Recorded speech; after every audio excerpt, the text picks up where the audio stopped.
Thomas Edison जब बचपन में पढ़ाई किया करते थे, एक दिन वो स्कूल से घर को पहुंचे और अपनी माँ के पास पहुंचे और एक पत्र दिया जो उनको उनके स्कूल से दी गई थी।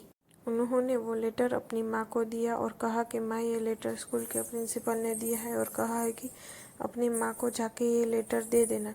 उनकी माँ ने तो तुरंत वो लेटर एडिसन के हाथों से लेकर उसे पढ़ने लगी। पढ़ते पढ़ते उनकी आंखें नम हो गई। उन्होंने एडिसन को गले लगा लिया। एडिसन ने बड़ी बेसब्री से पूछा कि माँ, इसमें लिखा क्या है, वो तो बताओ। तो माँ फिर से उस लेटर को खोला और दोबारा पढ़ने लगी और जोर जोर से, ताकि एडिसन उसे सुन सके।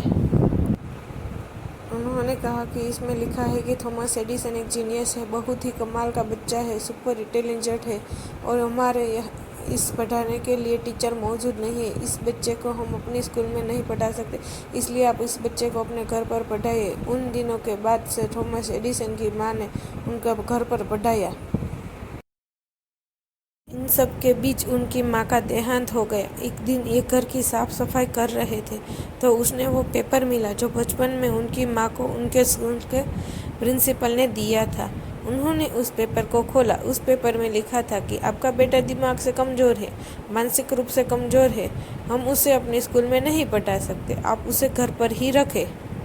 उन्होंने भी मन लगाकर पढ़ाई, पूरी लगन से पढ़ाई की और एक वक्त के बाद थॉमस एडिसन दुनिया के महान आविष्कार बन गए। थॉमस एडिसन के नाम 1093 पेटेंट है। उन्होंने बल्ब का आविष्कार किया, वॉट रिकॉर्ड का आविष्कार किया, इलेक्ट्रिक कार की बैटरी का आविष्कार किया, मोशन पिक्चर्स का आविष्कार किया। ना जाने उसे कितने आविष्कार हैं जो उन्होंने किए। धीरे धीरे ये बहुत बड़े आविष्कार बन गए।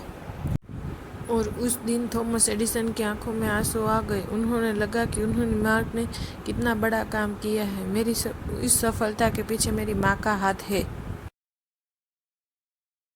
अगर उनकी माँ ने वो पेपर सही पढ़ लिया होता तो शायद थॉमस एडिसन इतने बड़े इन्वेंटर नहीं बन पाते, शायद इतने सारे आविष्कार इस दुनिया में नहीं हो पाते, चाहने से क्या नहीं मिल पाता।